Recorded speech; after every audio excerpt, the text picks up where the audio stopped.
AP ప్రభుత్వ సలహాదారులు సజ్జల రామకృష్ణారెడ్డి మాట్లాడుతున్నారు. అలా ఇచ్చుద్దాం. కొత్త ఫైనాన్షియల్ ఇయర్ అప్పుడు బ్యాంక్స్ క్లోజ్ అయి ఉంటాయి. ఇది క్యాష్ డ్రా చేసి ఇవ్వాలి కాబట్టి క్యాష్ డ్రా చేసి ఎవరి ఇళ్లలో వాళ్ళు పెట్టుకోలేదు. అందువల్ల కిందికి క్యాష్ వస్తే బ్యాంకుల నుంచి డ్రా చేసి ఇవ్వాలి. అందుకోసం 3 పెట్టారు. ఎవరి ఇయర్ అదే చేస్తున్నారు. వీటన్నిటికీ లేనిపోనివన్నీ వేసి ఈరోజు వృద్ధులు, వికలాంగులు వాళ్ళంతా సెక్రటేరియట్కు రావాల్సిన పరిస్థితి వస్తే, ఎండల్లో నిలబడాల్సిన పరిస్థితి వస్తే దీని నుంచి తప్పించుకోవడానికి వైఎస్ఆర్సీపీ వైపు వేలెత్తి చూపాలని చూస్తున్నారు. ప్రజలకు ఆ మాత్రం తెలియదా? ఏం జరిగిందనే తెలియదా? వాళ్ళు చూడట్లేదా? ఒకటి దీంట్లో జరిగింది ఏంటంటే 14-19 మధ్య జన్మభూమి కమిటీలు అనే రాజకీయ టీడీపీ కార్యకర్తలతో నిండిన జలగలతో నిండిన కమిటీలు ఏవైతే పిండుకొని రక్తం పీలుస్తూ వచ్చాయో, అలాగే పెన్షన్ల కోసం రోజుల తరబడో ఆ బ్యాంకుల చుట్టూ లేదా వీళ్ళ చుట్టూ మన ఆఫీసుల చుట్టూ తిరగాల్సి రావడము, అవన్నీ ఇప్పుడు గుర్తుకొస్తున్నాయి. దాంతో జనంలో వచ్చిన తిరుగుబాటు, చంద్రబాబు నాయుడు మీద పాతవన్నీ గుర్తుకొచ్చి వాళ్ళు శాపాలు పెట్టడం, ఇవి చూసి జడుచుకొని మా మీద మళ్లీ కౌంటర్ అటాక్ చేయాలని చేస్తున్నాడు. కారణం ఆయన ఈ వ్యవస్థ ఏదైతే వాలంటీర్ వ్యవస్థ చేసే పనిని ఈరోజు మళ్లీ ఏ వాలంటీర్లు తిట్టాడో తనే అంటున్నాడు. 2 నెలల్లో మేము వచ్చేస్తాము, 4,000 పంపిస్తాం ఈ వాలంటీర్ల ద్వారా అని. నువ్వు అదే వాలంటీర్లు వద్దన్నావు, వాళ్ళ వల్ల నీ నష్టాలన్నావు. ఆఖరకు అసలు ఉద్యోగాలే ఇవ్వలేదన్నాడు. ఈరోజు దాన్ని ఒప్పుకుంటున్నాడు. మళ్ళీ మీకు సెక్రటరీ గురూజీ రామనారాయణ్ జీ ప్రపంచ ప్రఖ్యాత జ్యోతిష్యులు ఇప్పుడు మన హైదరాబాద్ లో ఎటువంటి సమస్యలకైనా తక్షణ పరిష్కారం చేయబడను. సంప్రదించండి 96651137 9000004357. 20,000 మంది ఉద్యోగులు ఉన్నారు కదా, శాశ్వత పర్మనెంట్ ఉద్యోగులు, వాళ్ళతో ఇప్పించండి. అంటే అతను చంద్రబాబు నాయుడు తాను ఎంతసేపు స్వార్థం తప్ప వేరే చూసుకొని ఒక దాని ఏమంటాం సమాజంలో ఉండడానికి కూడా అర్హత లేని ఒక వ్యక్తిగా ఇప్పటికే గుర్తింపు పొందిన చంద్రబాబు నాయుడు మన దురదృష్టవశాత్తు ఒక పార్టీ అధ్యక్షుడిగా ఉండడం, ఆ పార్టీ ఇప్పుడు అవసాన దశలో ఉన్న ఆ పార్టీ అధ్యక్షుడిగా ఆయన ఏం చేస్తున్నాడో ఆయనకు తెలియట్లా. ఈ సిస్టమ్స్ ఏవైతే ఫుల్ ప్రూఫ్గా ఎవరికైనా ఆదర్శప్రాయంగా ఉండే సిస్టమ్ జగన్మోహన్ రెడ్డి గారు ఏవైతే పెట్టారో, ఇవి ఆ రోజు ఆయన పెట్టొద్దని ఎవరన్నా, ఆ రోజు పెడితే మేము వాటితోనే డీల్ చేయాల్సి వచ్చేది. నువ్వు ఆ రోజు జన్మభూమి కమిటీల బదులు ఇది సిస్టమ్ పెట్టింటే డెలివరీ మెకానిజం, జగన్మోహన్ రెడ్డి గారు వచ్చి దాని మీద డిపెండ్ అయ్యేవారు. ఇష్యూ ఏ సిస్టమ్ ఉందని కాదు, దాని ద్వారా మనం ఏం చేయిస్తున్నాము, ప్రజలకు ఎంత అందుబాటులో ఉన్నాము, ఎంత ప్రజలకు మంచి చేసే తపన పడినాము, ఇది కీలకమైన అంశం అవుతుంది. అందులో జగన్మోహన్ రెడ్డి గారు సక్సెస్ఫుల్ గా కిందకి తీసుకెళ్లారు కాబట్టి వాలంటీర్లు అంటే వాళ్ళ ఉద్యోగం వాళ్ళ ఏదైతే బాధ్యత నిర్వహిస్తున్నా దాంట్లో సక్సెస్ అయ్యారు. ప్రజల్లో కూడా ఆ సిస్టమ్కి మంచి పేరు వచ్చింది. దానివల్ల ఉపయోగం ఉందని అదర్ స్టేట్స్ కూడా గుర్తించాయి. ప్రతి ఒక్కరూ దాన్ని పొగుడుతున్నారు. ఇది ఇంతకుముందు ఎందుకు జరిగింటే బాగుండేది ఇలాంటి ఎఫిషియెంట్ సిస్టమ్. నువ్వు దాన్ని దెబ్బ కొట్టాలని చూసావు, దాని ద్వారా ఏ ప్రయోజనం అయితే కిందికి ఇస్తున్నామో దానిలోనూ దెబ్బ కొట్టాలని చూసావు. ఆఖరకు ఉడుకుమోత్తనంతో కడుపు మంటతో ఈరోజు దానికి టెంపరీగా తాత్కాలికంగా ఈసీతో బ్రేక్ వేయించి ఇప్పుడు 2 పత్రికల చేతిలో ఉన్నాయో 3 టీవీ ఛానళ్ల చేతిలో ఉన్నాయని అడ్డంగా ఈరోజు ఏదో పెట్టారు. పండుటాకుల మీద పగ అని ఒకడు, కావాలని శవరాజకీయాలు చేస్తున్నాను ఇంకోడు. అదే తీసుకుని చంద్రబాబు నాయుడు ఎక్కడ మీటింగ్లో దాని ఆ మాటే మాట్లాడతారు. ఉన్నత సిస్టంలోనే వాలంటీర్ వ్యవస్థ ద్వారా మామూలుగా అయితే ఫస్ట్ డే 80% పైన అయ్యేది. ఇప్పుడు ఉన్న సిస్టమ్నే ఎఫిషియెంట్ గా వాడుకోవడం ద్వారా ప్రభుత్వం ఈరోజు మార్నింగ్ కు 60% పూర్తి అయినట్టు ఇన్ఫర్మేషన్ వచ్చింది. నడుస్తోంది. బట్ ఇబ్బందులు ఉన్నాయి. ఎందుకంటే ఇంటి దగ్గరికి తెచ్చి ఇవ్వడానికి నడవలేని వాళ్ళకు, ఓల్డ్ వీళ్లకు, పీపుల్కు, వికలాంగులకు, అలాగే వాళ్ళు వెళ్లి తెచ్చుకోవాల్సి రావడం మధ్య ఉండే తేడా ఖచ్చితంగా ఉంటుంది. ఆ ఇబ్బంది అయితే వాళ్ళు పడుతున్నారు. కానీ కారణం ఎవరైతే వాళ్ళు గుర్తించినారు. కారణం గుర్తించినారు కాబట్టి చంద్రబాబు నాయుడు జడుచుకొని లేనిపోనివేవో చెప్పి మా మీద ఉల్టా ఆరోపణలు చేసే దుస్సాహసం చేస్తున్నాడు. వాస్తవానికైతే ఉన్న దాంట్లోనే ఎఫిషియెంట్ గా చేసి 2-3 రోజులు అది పూర్తి అవుతుంది. వీళ్ళు ఈరోజు మాకు ప్రభుత్వానికి గుర్తు చేయాల్సిన అవసరం లేదు. ఇక్కడ ఇంతమంది ఉన్నారు, అక్కడ అంతమంది ఉన్నారు, వాళ్ళతో చేయించవచ్చు కదా, వీళ్లతో చేయించవచ్చు కదా, ఇవన్నీ చెప్పాల్సిన అవసరం లేదు. అడ్డం కొట్టింది నువ్వు. దానికి నువ్వు ఎంత సంజాయిషి ఇచ్చినా ఎవరైతే అంగీకరించరు, జనం ఆల్రెడీ అర్థం చేసుకున్నారు. రేపు అది ఎన్నికల్లో కూడా అది కనపడుతుంది. పరిస్థితి వచ్చిందంటే దానికి కారణం టీడీపీ అని మీరు చెప్తున్నారు. టీడీపీ ఏమో కాదు వైసీపీ అన్నారు. ఇవన్నీ పక్కన పెడితే టీడీపీ రాజమండ్రి అభ్యర్థి నేనే పెన్షన్ లో వాలంటీర్లతో ఇవ్వకుండా ఆపించాను ఆంధ్రప్రదేశ్గా ప్రెస్ మీట్ ఎలా చూస్తారు సార్? అంటే అందరికి తెలిసింది అక్కడ ఎవరో ఆ అభ్యర్థి తను ఓపెన్ గా అన్నాడు, కానీ వీళ్ళు కూడా అంతకుముందు అదే అన్నారు. వీళ్ళు ఈ మాటలు అన్నవి ఎప్పుడైతే దీన్ని గుర్తించినప్పుడు వీళ్ళు అన్నారు.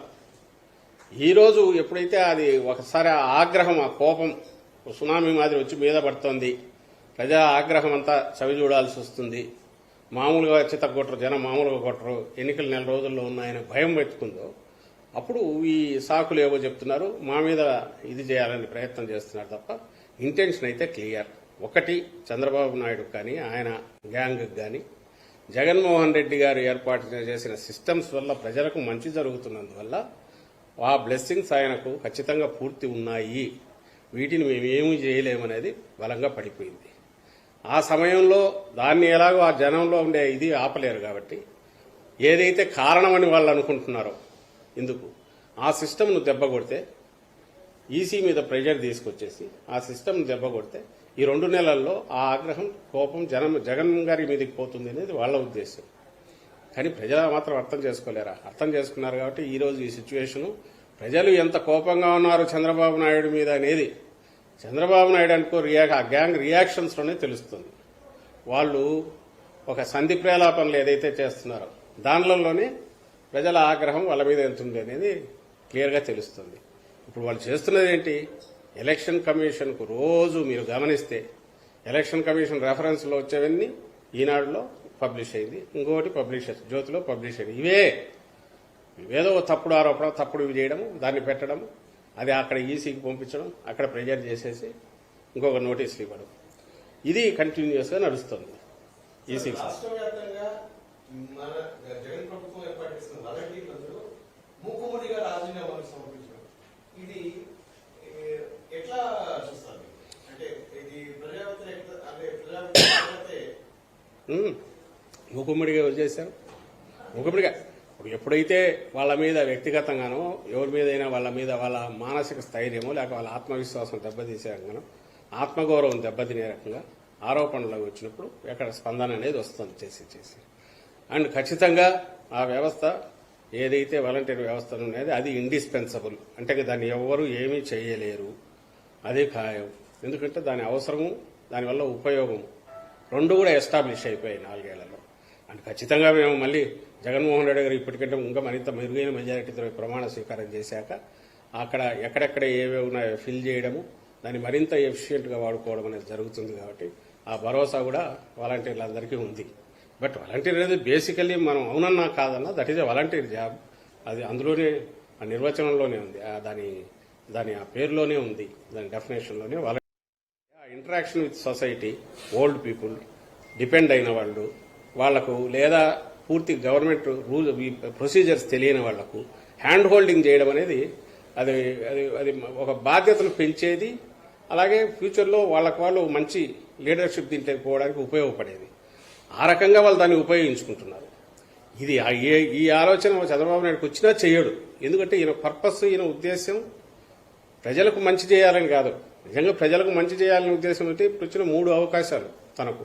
ఫస్ట్లో దొంగ దెబ్బ కొట్టి తెచ్చుకున్న అవకాశం, తర్వాత 2 సార్లు వేరే వాళ్ళ మీద డిపెండ్ అయ్యి అధికారంలోకి వచ్చిన తర్వాత ఎప్పుడైనా సరే తన ప్రయత్నం చేసేవాడు.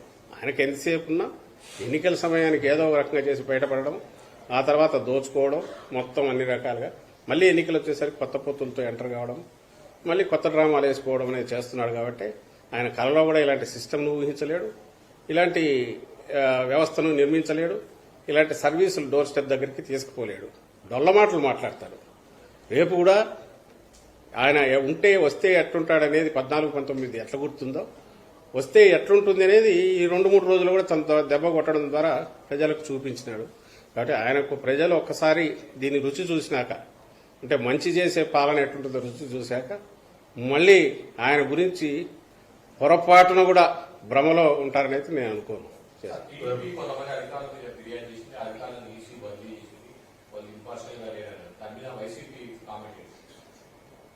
రెండు రకాలుగా దీన్ని చూస్తున్నాం. ఒకటి, టీడీపీ ఎందుకు పురంధేశ్వరి వాళ్ళ ముందు నుంచి ఈయన వదిన గారు ఆమె రాస్తూనే ఉన్నారు. వీళ్ళంతా ఒక దీనిలాగా ఫామ్ అయిపోయి ఏమంటారు కూటమి ఎన్డీఏ అనేది ఆ సెటప్ అది వేరుగా ఉన్నది. దానికి ముందు నుంచి లోపాయికారిగా ఉండేది, ఫుల్ ఫ్లెడ్జ్గా కలిసి చేస్తున్నారు. టీడీపీ బీజేపీలో ఉన్న టీడీపీ నాయకులు ఎవరైతే ఉన్నారో వాళ్ళ ద్వారా చంద్రబాబు చేయిస్తున్నాడు. ఆమె పెడుతున్నారు పిటిషన్లు, ఈసీ కంప్లైంట్లు.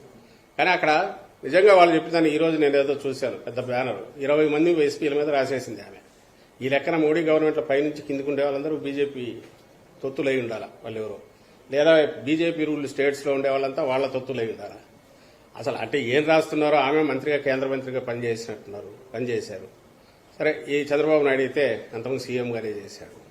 ఖచ్చితంగా ఎక్కడన్నా ఉంటే ప్రతిపక్షాలకు దానికి సంబంధించిన కంప్లైంట్ ఇవ్వడము దాంట్లో తప్పులేదు. అలాగే ఒకసారి ఎన్నికల కమిషన్ పరిధిలోకి వ్యవస్థలు వెళ్లిన తర్వాత అధికారపక్షమైన ప్రతిపక్షమైన ఈవెన్ ప్లే గ్రౌండ్ ఇది ఉండాలి. కాబట్టి ఖచ్చితంగా బాధలు ఏమన్నట్టు చెప్పుకోవడం తప్పులేదు. అయితే నాకు అర్థం కాని విషయం ఏంటంటే 100కు 100%, 90% ఎక్కడ ఎవరికైనా దీనిలాగా పనిచేసే వాళ్ళ మాట విని చేసే వాళ్ళు ఎందుకుంటారు, ఎక్కడ ఉంటారు? అట్లా ఉంటే ఏ వ్యవస్థ అయినా బతుకుతుందా, ఇంతకాలం ఉంటుందా? కాళ్ళు కక్షగట్టి డిమారలైజ్ చేయడానికి, బ్యూరోక్రసీని కానీ అధికార యంత్రాంగాన్ని, ఉద్యోగుల మానసిక స్థైర్యం దెబ్బతీయడానికి, తద్వారా కన్ఫ్యూజన్ క్రియేట్ చేయడానికి, అంటే చెప్పడానికి వీళ్ళకేం లేదు, పాజిటివ్ అజెండా లేదు, లేదా హోప్ క్రియేట్ చేసే అజెండా లేదు. అందుకని ఇలాంటివి తప్పుడు ఎత్తులేసి రాస్తున్నారు. ఈసీ మీద కూడా ప్రెజర్ చేస్తున్నారు, వాళ్ళు లొంగిపోతున్నారు. ఇప్పుడు నిన్న ఆఫీసర్లు ట్రాన్స్ఫర్ చేశారు. ఏ రీజన్ కింద చెప్పిండాల్సింది. ఒక్కటి వాళ్ళు చెప్పగలేదు. చిలకలూరుపేట పీఎం సభ నాకు తెలియక అడుగుతాను.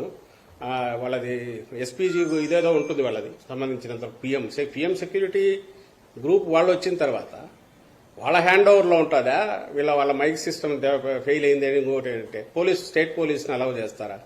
మీకు రిపోర్టర్లకు, మీడియాకు తెలుసు, ప్రజలకు తెలుసు. ఒక్కసారి prime minister net, safety net అనేది సెక్యూరిటీ నెట్, దాంట్లో స్టేట్ పోలీసుకు రోల్ తక్కువ ఉంటుంది. వీళ్ళదే మొత్తం డామినేట్ చేస్తారు, వాళ్ళే డిసైడ్ చేస్తారు.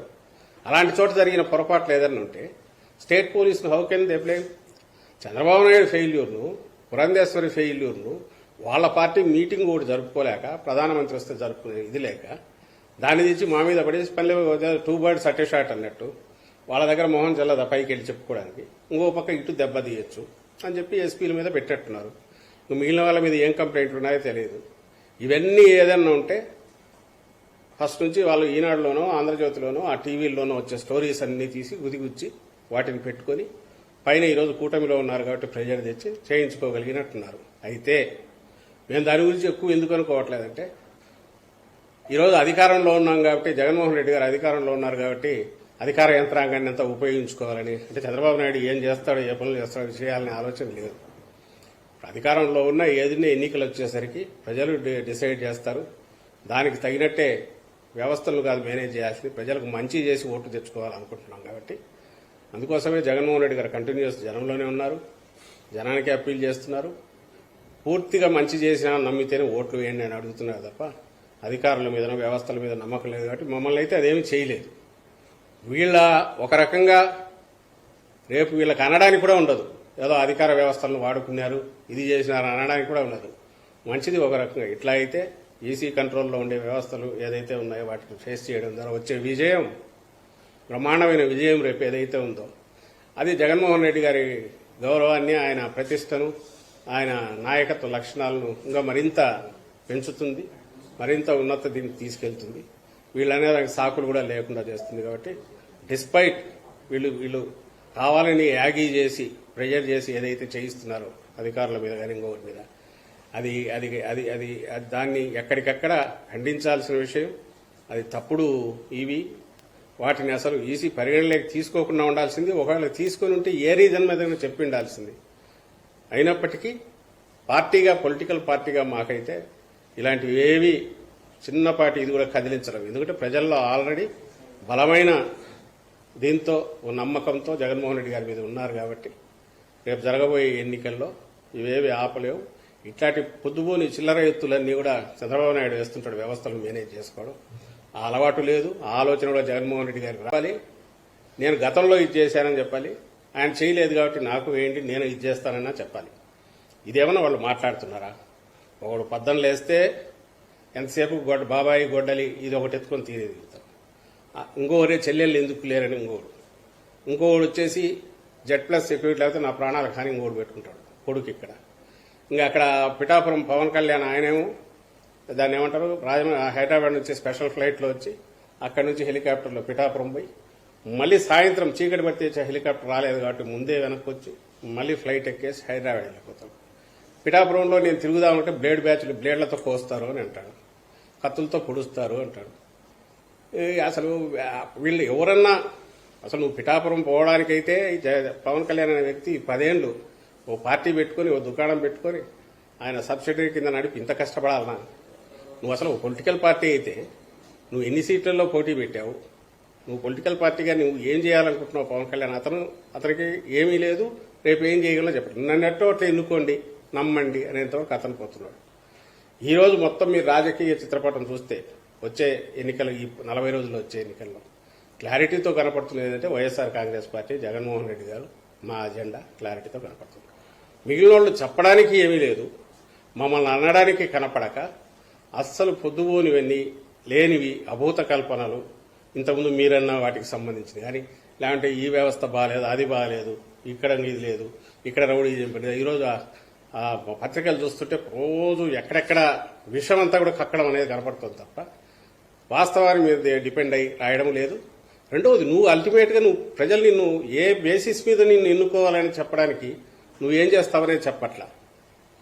అంటే చెప్పడానికి ఏం లేదు కాబట్టి బూతులు తిట్టడము లేదా ఇంకోటి చేయడము, ఇప్పుడు ఈసీకి ఏదో కంప్లైంట్లు ఇవ్వడము, ప్రెజర్ తెప్పించడము, ఇంకోటి దాన్ని ఏమంటాం, ఇవన్నీ చూపించి ప్రజలను ఈయనొద్దు కాబట్టి మమ్మల్ని ఎన్నుకోండిని అడ్డంగా ఒక అప్పీల్ చేయడము తప్ప మేము స్పష్టంగా ఇది చేస్తున్నాం. జగన్మోహన్ రెడ్డి గారు ఇది చేయలేదంటే ఒక్క మాట అంటే ఒక పాయింట్ మీరు ఏమైనా చెప్పగలిగితే చెప్పండి.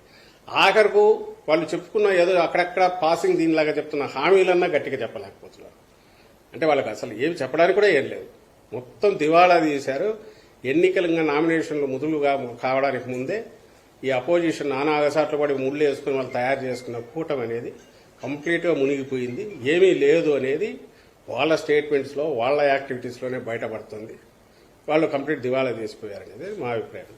సార్, ఈ 5 సంవత్సరాల్లో చాలా క్లీన్ అండ్ క్లియర్ ట్రాన్స్పరెంట్ గా వైసీపీ మార్పు పాలన చేసి చూపించడం మీరు చెప్తా ఉన్నారు. మరోవైపు జగన్ గారు ఇద్దరు చెల్లెళ్ళు జగన్ గారు క్యారెక్టర్ అసెస్ చేస్తా ఉన్నారు. ఇది రక్తపు మడుగులో నడుస్తున్న ఒక ప్రభుత్వం ఎవరు ఓటేది అప్పీల్ చేస్తారు. ఎలా చూస్తారు సార్? నేను ఇంతకుముందు అన్న దాంట్లోనే ఆన్సర్ వాళ్ళు మొదలు పెట్టిన అందులో ఒకరేమో పార్టీ అధ్యక్షురాలుగా ఉన్నారు, కాంగ్రెస్ పార్టీ అధ్యక్షురాలుగా వాళ్ళు పెట్టుకున్నారు. ఆమె ముందు అక్కడ తెలంగాణలో ఎందుకు పార్టీ పెట్టారు, అక్కడ ఎన్నికలు వచ్చేంతవరకు తెలంగాణ నేను పెట్టిన గడ్డ కాబట్టి అక్కడే నేను పూర్తి ఇది ఉంటానని అక్కడ ఉండి అక్కడి నుంచి సడన్ గా మాయం అయిపోయి ఉన్నట్టుండి ఇక్కడ ప్రత్యక్షం కావడం అయిన తర్వాత అక్కడ ఎందుకు పెట్టారో ఆ స్టేట్కి నా జీవితం అంకితమని ఎందుకు వదిలేశారో ఆమె ఎక్కడా చెప్పలే, సంజయ్ శివలే. సరే ఏదో ఒక నేషనల్ ఎత్తిపోయి నేషనల్ పార్టీకి ఇక్కడ వచ్చారు కాబట్టి అదే ఆ అజెండా పెట్టుకున్నారంటే వచ్చిన రోజు నుంచి ఈ వ్యక్తిగతమైన దీనిలను తీసుకున్నారు. ఇంకొకరైతే దాన్ని ఏమంటారు మర్డర్కు సంబంధించి అది ఒక్కటి తీసుకుని ప్రజలకు అప్పీల్ చేస్తున్నారు.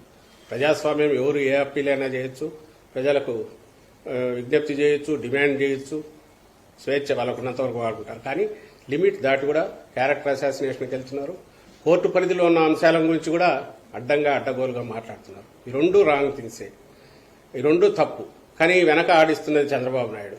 ఆయనకు ఎప్పుడైతే ఏం మాట్లాడడానికి ఏం లేవు, ఆయనకు చెప్పడానికి ఏమీ ఇది లేదు, ఆయన జగన్మోహన్ రెడ్డి గారిని వేరే రకంగా ఎదుర్కొనే శక్తి లేక అన్ని మాయలు అయిపోయాక ఆఖరి దీంట్లో ఈ మహిళలు ఇద్దరి మీద డిపెండ్ అయ్యి వాళ్ళను ముందు పెట్టి వాళ్లతో కూడా అటాక్ చేయిస్తున్నారు. కానీ ప్రజలు అన్నీ గమనిస్తున్నారు. 5 ఏళ్ల వరకు లేని ఇప్పుడు ఎన్నికల సమయంలోనే ఉన్నట్టుండి ప్రజలకు అప్పీల్ చేసుకుంటూ ఎందుకు వచ్చినారు? ఈ 5 ఏళ్ల పాటు షణ్ముగం ఆమె అసలు దీని గురించి మాట్లాడని ఆమె ఎక్కడ ఈరోజు ఉన్నట్టుండి వచ్చి ఎందుకు అంటున్నారు? ఈరోజే రక్తపు దీంట్లో ఇదైపోయిందని ఎందుకు అనగలుగుతున్నారు? ఎట్లా ఏ రకంగా అంటున్నారు? ఏమీ రీజనింగ్ లేదు, ఏమీ లేదు. కేవలం మేము అంటున్నాం కాబట్టి వేయడానికి ఈనాడు ఆంధ్రజ్యోతితో ఆ ఛానల్స్ ఉన్నాయి కాబట్టి దాంట్లో 4 రోజులు రిపీటెడ్ చేసి వాళ్ళకు నేను ఇంతకుముందు అన్నా కదా, నోరెత్తితే చంద్రబాబులో ఫస్ట్ డైలాగ్ వచ్చింది బాబాయి గొడ్డలి. ఎవరి బాబాయి? ఆయన బాబాయి. ఆయన ఏమైనా గొడ్డలతో ఇచ్చేసాడా? అసలు ఏం మాట్లాడుతున్నాడో ముఖ్యమంత్రిగా పనిచేసిన గతంలో పోనీ సెనిలిటీనో ఓల్డేజ్ అనుకుందామంటే అది కూడా కాదు. కసి కనపడుతోంది. ఏమి చేయలేని నిస్సహాయ స్థితిలో అసమర్థుడు దుర్జనత్వం ఉంటారు. వాటిగా ఏమీ లేనప్పుడు బూతులు ఉల్లంఘించుకుంటారు. లేకపోతే అభూత కల్పన ఆరోపణలు చేస్తారు, అడ్డగోలుగా మాట్లాడే స్టేజ్లో ఆయనకు వచ్చాడు అనడానికి ఈ సంధి ప్రలాపనలోనే మనకు తెలుస్తుంది ఏ స్థితిలో ఉన్నారని. వీళ్ళను దానికే వాడుకుంటున్నారు. రోజు పద్దలు వేసిన నుంచి ఈ రోజు కూడా పెట్టినట్టున్నారు. సింగిల్ పాయింట్ అజెండా దీనికాలే. ఆనికి రిప్లై మేము ఇస్తూ కూర్చుంటే మాకున్న విండో స్పేస్లో మేము డెవలప్మెంట్ గురించి